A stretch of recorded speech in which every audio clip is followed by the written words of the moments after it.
The diagram shows a quadrilateral PQRS where PQ and RS are parallel. SQ is equal to 8 centimeters. SPQ is equal to 90 degrees. SQR is 82 degrees and QSR is 30 degrees. Determine the length of PS. PS is located inside of this right-angled triangle, and as yet we are not able to find PS. Before attempting to find PS, there is something else that we need to know about this right-angled triangle.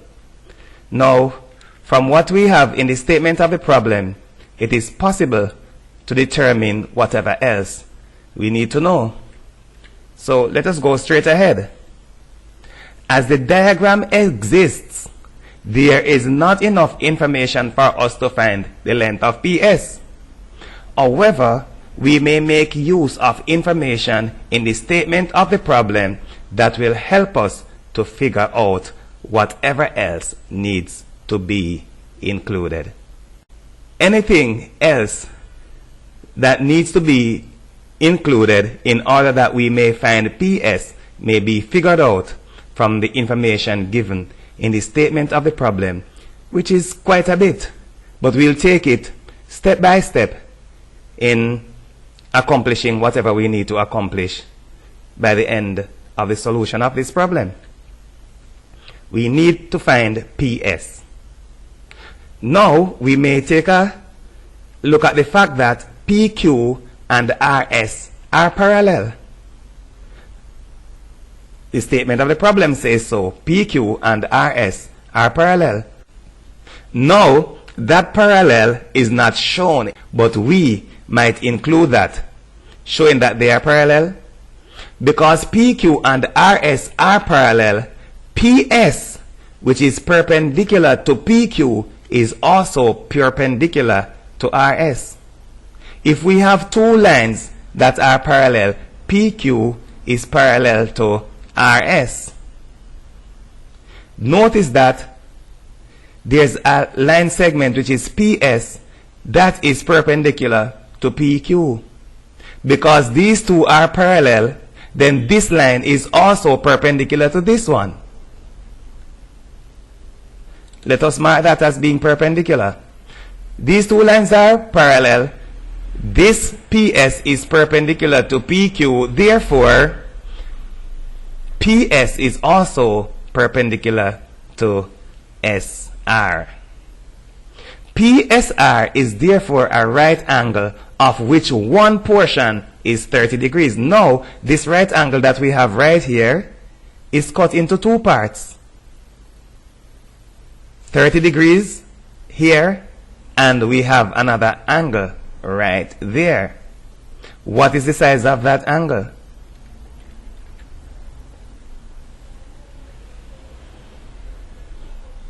Because the sum of the two angles is 90 degrees, meaning that this angle is a right angle, then if this is 30, the other angle must be the rest of the 90 degrees.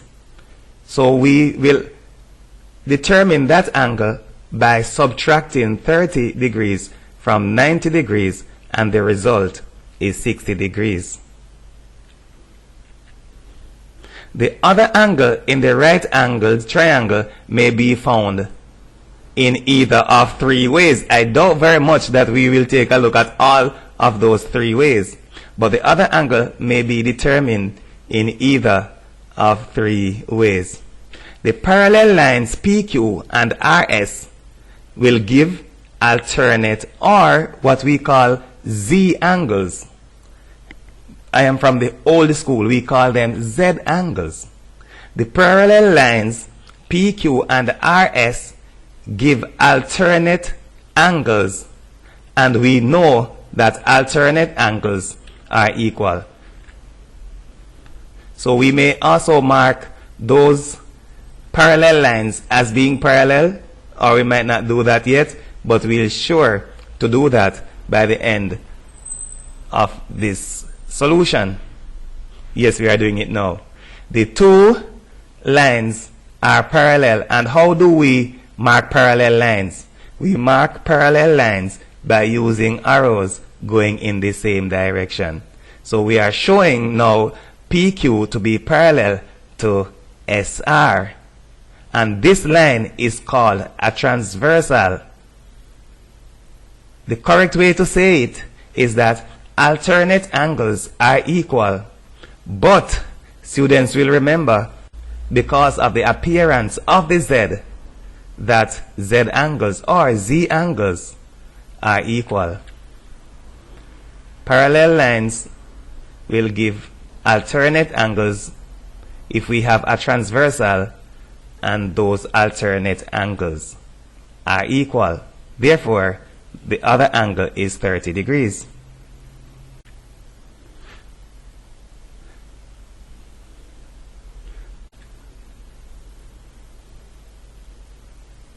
After seeing that the other portion of the right angle is 60 degrees, we could have used the fact that for right-angled triangle, the other two angles, which are the acute angles, are complementary.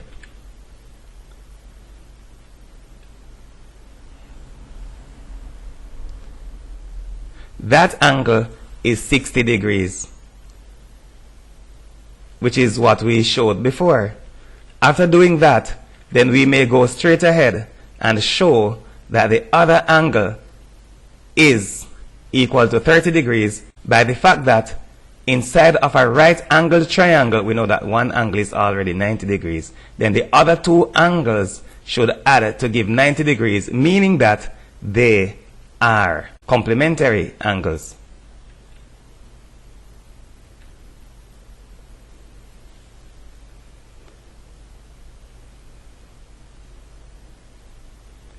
That angle is equal to 30 degrees. So instead of using alternate angles, we could have taken a look at the fact that in any right-angled triangle, the sum of the other two angles will be 90 degrees.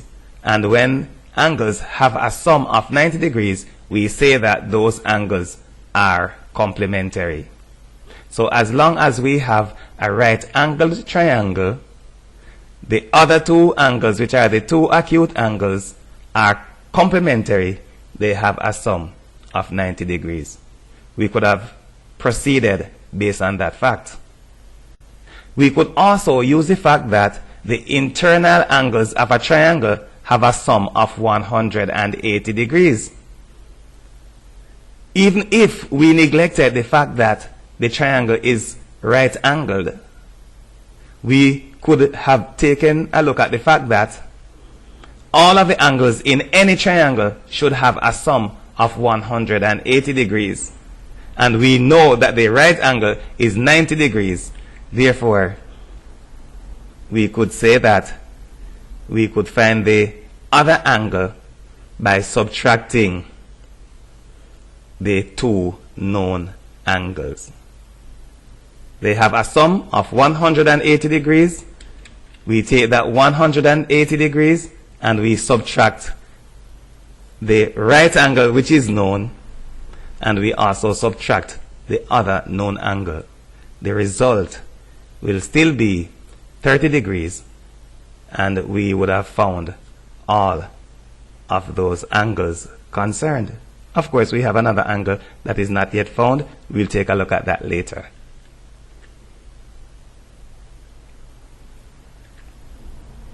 Instead of starting off with the missing portion of the right angle, we could have started by making use of the fact that alternate angles are equal.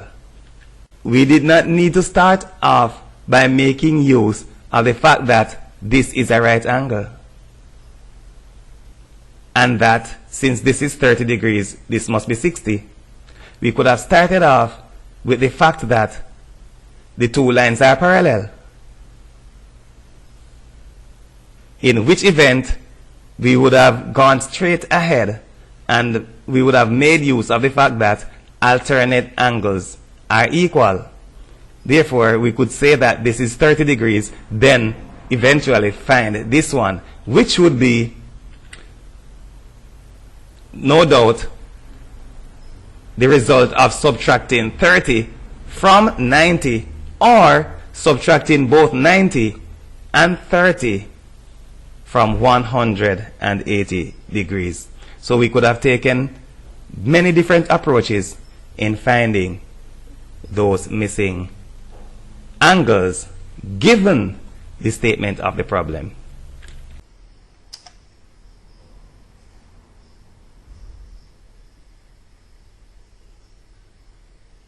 For access to hundreds of free videos, please subscribe to our YouTube channel, Richard James Mathematics Resources. For unlimited access to thousands of exclusive full-length videos, please subscribe to our Vimeo channel, Richard James Mathematics Resources.